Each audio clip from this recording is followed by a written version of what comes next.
नमस्कार, स्वागत है आप सभी का हमारे इस खास प्रोग्राम में। मैं हूं आपके साथ सुनील चौहान।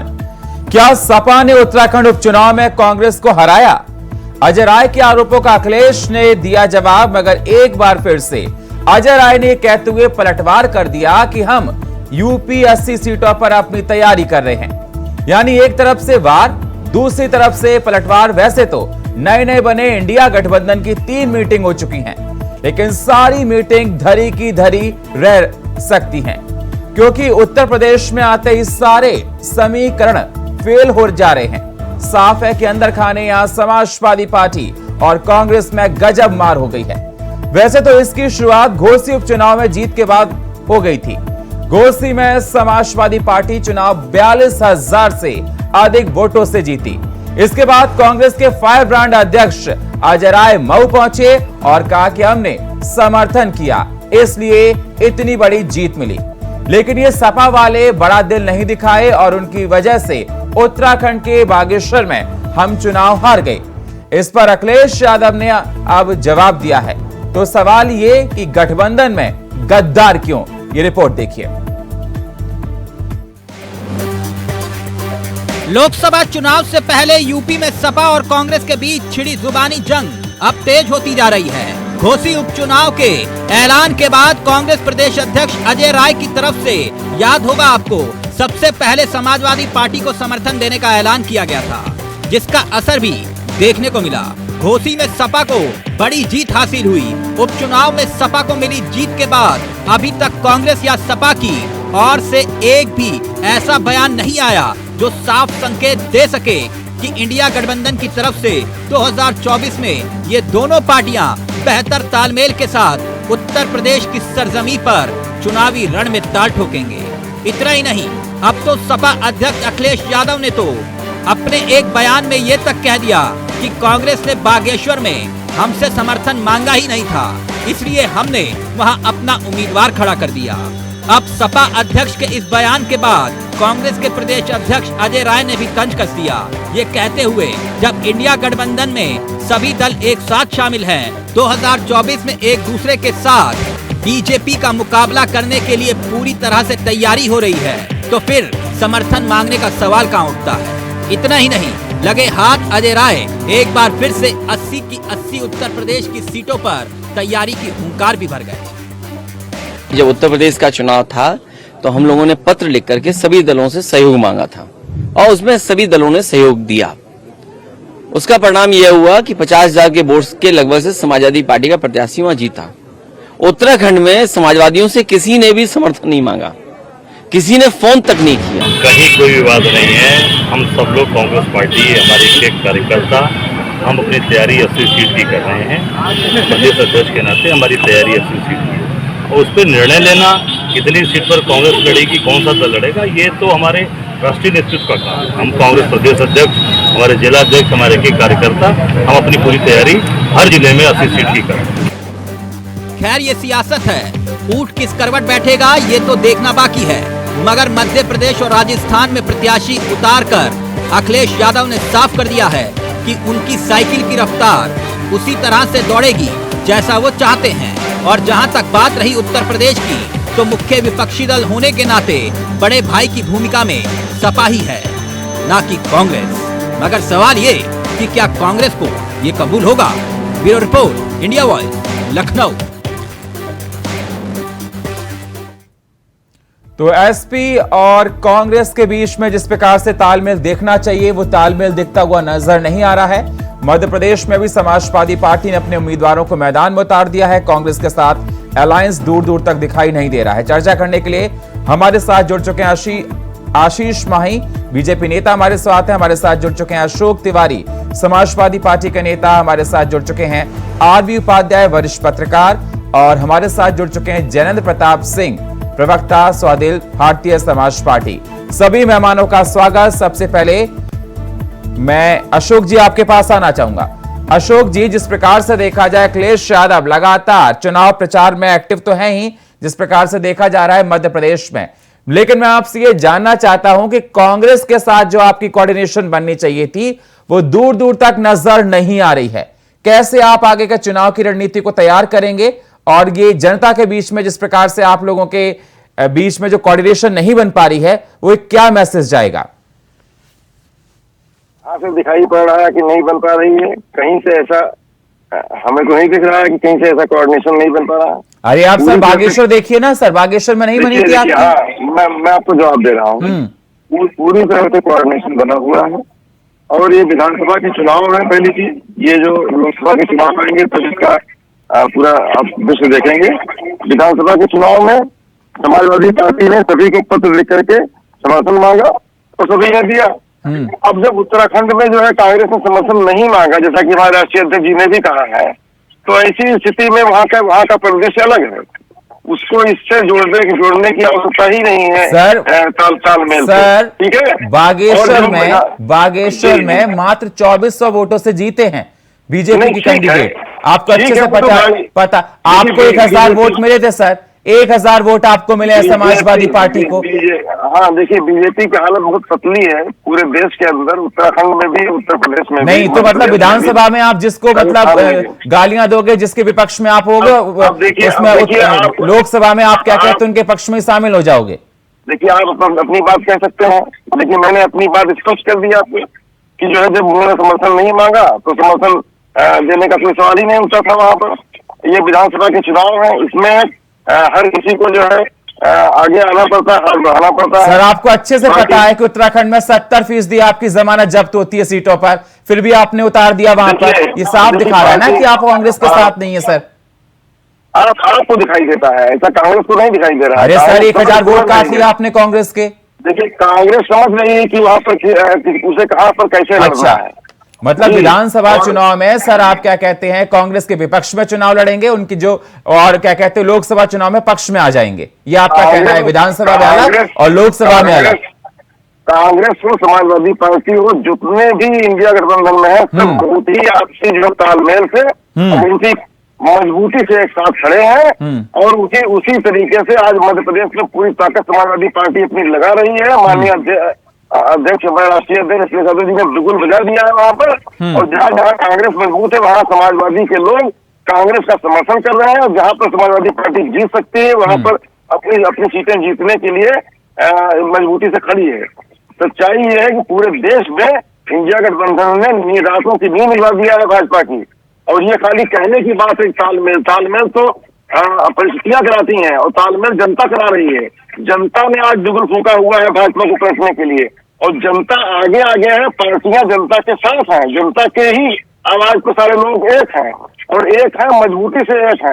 और ये जनता चुनाव मजबूती से एक होते ना तो बागेश्वर में आप कांग्रेस के अपोज में अपना कैंडिडेट उतारते नहीं। ठीक है, मेरे साथ आशीष भाई जुड़े, मैं आपके पास आता हूँ। 2024 में सत्ता परिवर्तन होने जा रहा है और इंडिया गठबंधन की सरकार बनने जा रही है। आशीष जी, और प्रमुख भूमिका हमारे आशीष जी, मेरी आवाज सर आपको मिल रही है? आशीष जी, अखिलेश यादव जी निभाने जा रहे हैं आज प्रमुख भूमिका में। आशीष जी आवाज मिल रही है मेरी आपको? आशीष जी, अशोक जी का साफ तौर पर कहना है कि बीजेपी की हालत खराब है।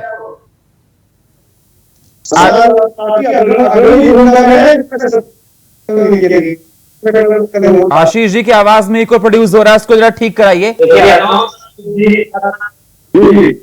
मेरी आवाज सर आपको मिल रही है आशीष जी? मैं आपकी वॉइस को आपकी आवाज को ठीक कराता हूं। आशीष जी की आवाज को ठीक कराइए, फिर मैं आशीष जी के पास जाऊंगा। हमारे साथ प्रवक्ता जुड़े हैं सुभाषपा के जिनेंद्र प्रताप सिंह। जिनेंद्र जी, मेरी आवाज सर आपको मिल रही है? जिनेंद्र जी की आवाज मेरे पास ठीक से नहीं आ रही, ठीक जरा कीजिए। उपाध्याय साहब जी, मेरी आवाज आपको मिल रही है सर? हाँ मिल रही है। उपाध्याय जी, अशोक जी का कहना है कि भारतीय जनता पार्टी की हालत बहुत खराब है, और समाजवादी पार्टी जिस प्रकार से देखा जा रहा है विधानसभा चुनाव में अकेले लड़ेगी, और जब लोकसभा चुनाव आएंगे तो अलायंस कर लेगी साथ में। लेकिन बाई इलेक्शन में यह देखा गया था, बागेश्वर में यह देखा गया, घोसी में यह देखा गया। बागेश्वर में तो समाजवादी पार्टी ने कांग्रेस के अपोज में अपना कैंडिडेट उतार दिया और 1000 वोट भी काट लिए सर, और मात्र 2400 वोटों से वहां पर बसंत को हराया था बीजेपी के कैंडिडेट ने।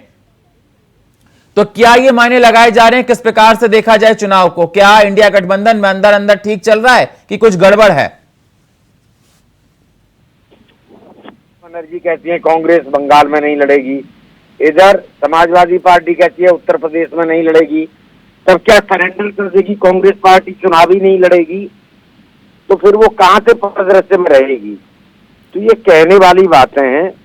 और देखिए, हालात अगर मिलकर लड़ेंगे तो हालात ठीक रहेंगे, अगर मिलकर नहीं लड़ेंगे समाजवादी पार्टी का भी वजूद खतरे में हो जाएगा। कांग्रेस तो फिर भी राष्ट्रीय पार्टी है, कहीं ना कहीं से अपना भरपाई कर लेगी, लेकिन समाजवादी पार्टी को देखना होगा कि इतने दिन सत्ता में रहने के बाद, पूरे प्रदेश का मुख्यमंत्री रहने के बाद, ऐसा क्या कारण है कि लोकसभा के चुनाव में या विधानसभा के चुनाव में अशोक जी आपका पतन चालू हो गया, उपाध्याय जी का कहना है।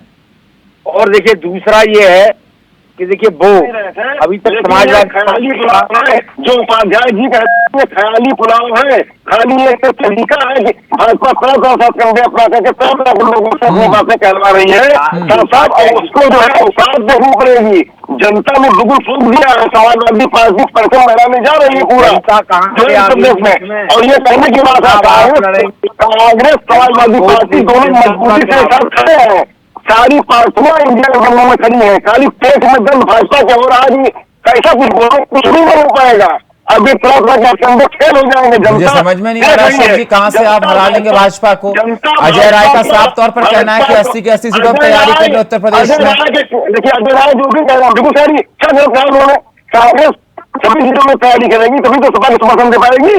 सपा को जहाँ पर आपकी केमिस्ट्री अलग दिखाई दे रही है, लोकसभा में आपका कुछ अलग दिखाई दे रहा है। उपाध्याय जी मेरी आवाज से आपको मिल रही है ना? कांग्रेस के कार्यकर्ता भी उसके लिए काम करेंगे, सभी कार्यकर्ता इंडिया गठबंधन में जो भी दल है सभी लोग तैयारियां करेंगे, और सभी लोग जहाँ पर जो भी उपाध्याय जी उसके लिए काम करेंगे। इसमें आपको गलत क्या दिखाई दे रहा है? वो कह रहे हैं कि आपकी बातें सब हवा हवाई हैं। क्या गलत बोल दिया? जनता भी जानती है इनका जो वोट है एम भाई का समीकरण है। आशीष जी आपके पास यार, आपकी वॉइस को ठीक कराए, आपके पास आऊंगा जल्दी से। उपाध्याय जी, समीकरण है एम और वाई, मुस्लिम और यादव। अब इस बार क्या हो रहा है, दिल्ली में देखा गया निगम चुनाव में और मुस्लिम समुदाय में बिल्कुल एक ये विश्वास हो चुका है कि कांग्रेस के अलावा और कोई भी विपक्षी दल हमारा भला नहीं कर सकता, तो वो वोट बैंक कांग्रेस की तरफ शिफ्ट हो रहा है। अगर उत्तर प्रदेश में एम वाई का समीकरण खराब है या खराब होता है, मुस्लिम वोट बैंक कांग्रेस की तरफ जाता है और गठबंधन नहीं होता है, तो समाजवादी पार्टी का अस्तित्व संकट में पड़ जाएगा। ये सब बनाते हैं लोग, आपको बता रहा हूँ, जनता जो चाहती है वो होता है। बगैर जनता के जनता कौन चाहता है, जिसका जनता कहाँ से आएगी? आसमान, अरे जनता कहाँ से आएगी, कहाँ से आएगी?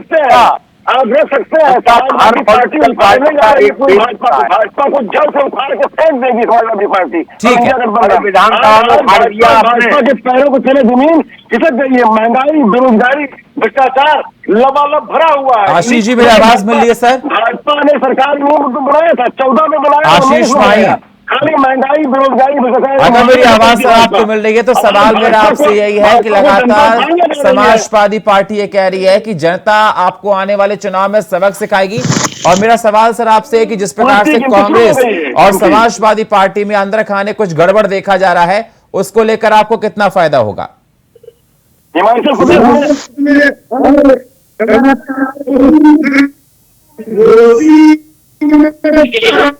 आशीष जी आपकी आवाज ठीक नहीं आ रही है। आशीष जी आपकी आवाज ठीक नहीं आ रही है। आशीष जी की आवाज को जरा ठीक कीजिए, समझ में नहीं आ रहा क्या बोल रहे हैं। आशीष जी की आवाज को ठीक कीजिए। सिंह साहब, जयेंद्र प्रताप सिंह, मेरी आवाज मिल रही है आपको? जी आपकी आवाज, आपकी आवाज बहुत अच्छे से आ रही है। सवाल सर मेरा आपसे है कि सुभाषपा आपके अलायंस में तो कुछ गड़बड़ नहीं है एनडीए में? नहीं, हमारे अलायंस में कोई भी गड़बड़ नहीं है और सभी सीटों पे कार्य चल रहा है, चाहे वो पिछड़ा समाज को लेके, दलित समाज को लेके हो, महिलाओं को लेके हो, अगड़ी जातियों को लेके हो, पूरे उत्तर प्रदेश में और पूरे भारत में सभी दल एक साथ जो 38 दल हैं वो कार्य कर रहे हैं। मैं एक चीज और स्पष्ट कर दूं कि जो समाजवादी पार्टी है हमारी कह रही है कि सभी कुछ ठीक है, मैं इनको स्पष्ट कर दूं, राजस्थान में इन्होंने कैंडिडेट अभी से भाजपा और कांग्रेस से पहले भी डिक्लेयर कर दिए थे 17 कैंडिडेट। मध्य प्रदेश, छत्तीसगढ़ में ये सीटें मांग रहे हैं कांग्रेस से, और कांग्रेस की स्थिति ये है कि पंजाब में उसकी आपसे लड़ाई चल रही है, जो खैरा साहब की गिरफ्तारी हुई है उसके बाद से कांग्रेस को बिहार में सीटें नहीं देना चाह रहे हैं, क्योंकि पिछली बार 80 में से केवल 9 सीटें या 10 सीटें जीते थी वो बिहार में। कांग्रेस को मतलब बंगाल में भी टीएमसी सीटें नहीं देना चाह रही। कांग्रेस का हाल बहुत बुरा है, समाजवादी पार्टी का भी हाल बहुत बुरा है। और जो ये घोसी उपचुनाव को लेके बार-बार डंका पीटते हैं कि जीत गए, मैं स्पष्ट कर दूं कि वहां की स्थितियां दूसरी थी। वो पूरे देश का एक भविष्य नहीं हो सकता है घोसी उपचुनाव, क्योंकि एक बहुत छोटे लेवल पे करीब 3.5 लाख मतदाता थे, उसमें से भी 50% ने वोट किया था, तो उसके बिना पे आप 90 करोड़ मतदाताओं का आकलन नहीं कर सकते हैं। यहाँ पे एक और चीज स्पष्ट कर दूं, इनकी कोई भी नीति जनता को स्पष्ट नहीं होती दिखाई दे रही है, क्योंकि कभी ये कहते हैं कि हम विधानसभा चुनाव अलग लड़ेंगे, लेकिन लोकसभा चुनाव एक साथ लड़ेंगे। ये केवल जो गठबंधन है, ये केवल उन्होंने पाप किए हैं पिछले समय में, उसकी जांच चल रही है लगभग सभी दलों के ऊपर, कोई ना कोई बेल पे है या जांच चल रही है। तो ये उससे बचने के लिए लोकसभा चुनाव में तो बात कर रहे हैं, प्रधानमंत्री पद का बाएं बाएं निकल के एक दूसरे का चेहरा देखने लगते हैं।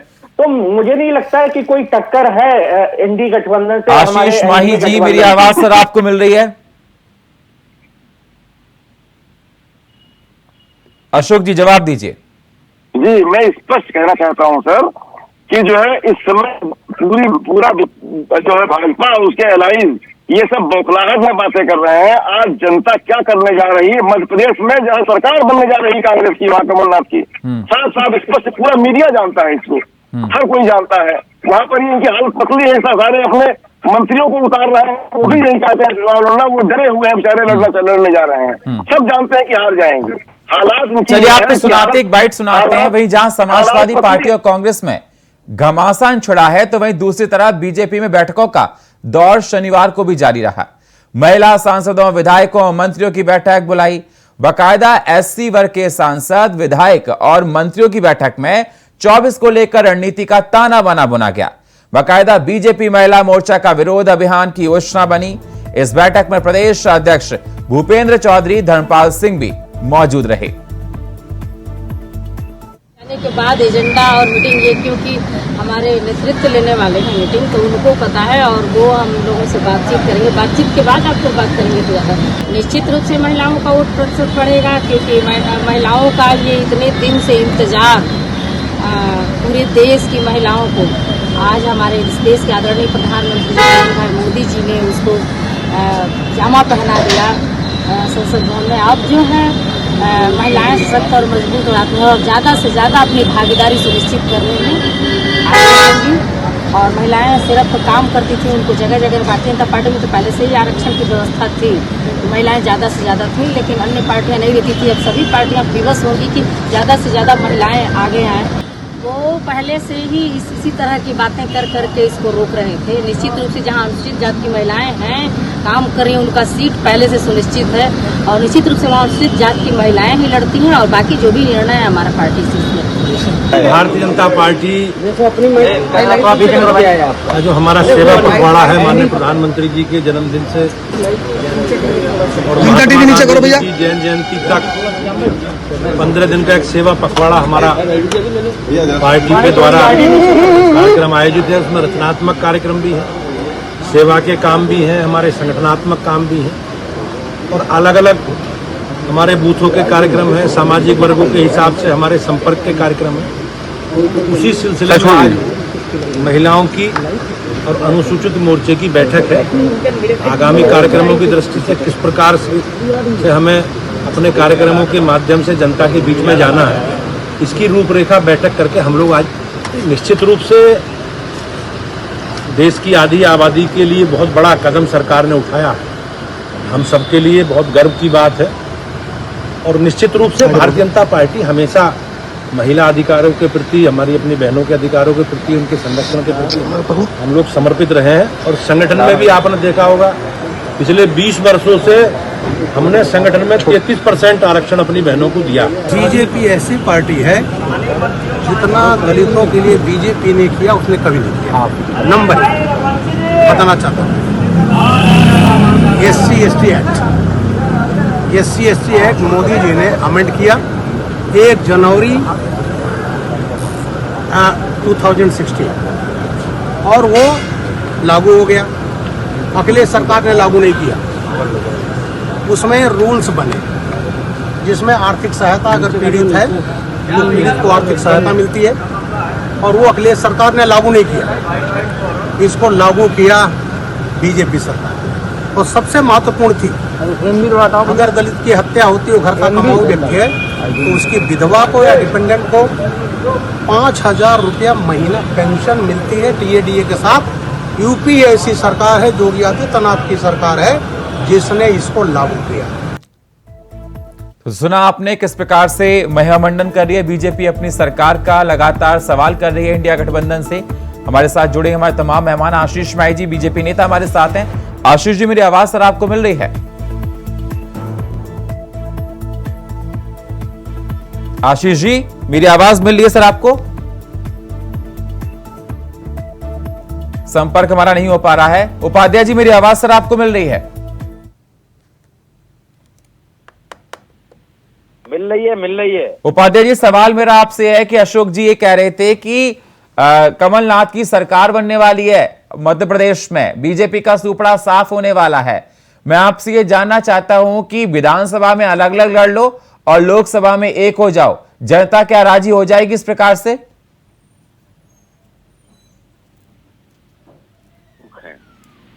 जनता इतनी मूर्ख नहीं है कि आप विधानसभा में तो अलग अलग लड़ें, एक दूसरे को गालियां के आरोप प्रत्यारोप करेंगे और फिर लोकसभा में जनता विश्वास कर लेगी। कैसे विश्वास कर लेगी? अभी देखिए, दिल्ली बहुत दूर है, मध्य प्रदेश में समाजवादी पार्टी अपना दावा ठोक रही है, कैंडिडेट खड़े कर रही है, राजस्थान में कर रही है, यानी जानबूझ के कांग्रेस को आहत करने की कोशिश की जा रही। उपाध्याय जी, यही बात तो डाइजेस्ट नहीं हो रही कि अखिलेश यादव कांग्रेस को भी पानी पी पी कर कोसेंगे जनसभाओं में, और कांग्रेस वाले अखिलेश यादव को कोसेंगे, और वही दो लोग आगे चलकर लोकसभा में एक हो जाएंगे इंडिया गठबंधन के। तो जनता को क्या मैसेज आएगा सर? पहले भी कांग्रेस का समाजवादी पार्टी का गठबंधन हुआ, दो लड़कों की जोड़ी हम लोग देखी थी सर, वो देखा होगा कितना जनता पर असर पड़ा था उनका।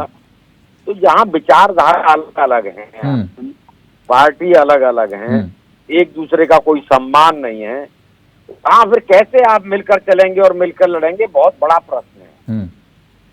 इतना आसान नहीं है, और मिलकर चुनाव नहीं लड़ेंगे तो ये तय है कि कांग्रेस तो राष्ट्रीय पार्टी है, वो तो ठीक है अपना वजूद बचा लेगी, लेकिन समाजवादी पार्टी के लिए अस्तित्व का खतरा हो जाएगा।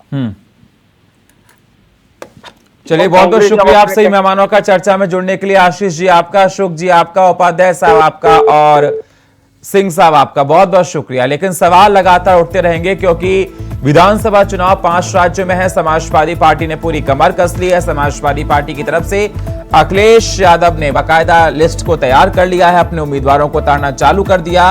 राजस्थान, मध्य प्रदेश, छत्तीसगढ़, तेलंगाना, इन सारी जगह पर अखिलेश यादव अपने उम्मीदवारों को मैदान में उतार रहे हैं। सवाल यही निकल कर आ रहा, क्या कांग्रेस और समाजवादी पार्टी की गठबंधन में सहमियत बनेगी? अलायंस साथ में उतरेगा, कैंडिडेट साथ में उतरेंगे, एक दूसरे के लिए सीट छोड़ेंगे? यही देखने वाली बात होगी। अगर ऐसा नहीं तो फिर 2024 के लोकसभा चुनाव में कैसे रणनीति बनेगी? और फिलहाल हमारे इस खास प्रोग्राम में इतना ही। बाकी खबरों के लिए आप बने रहिए इंडिया वॉइस के साथ। तब तक के लिए नमस्कार।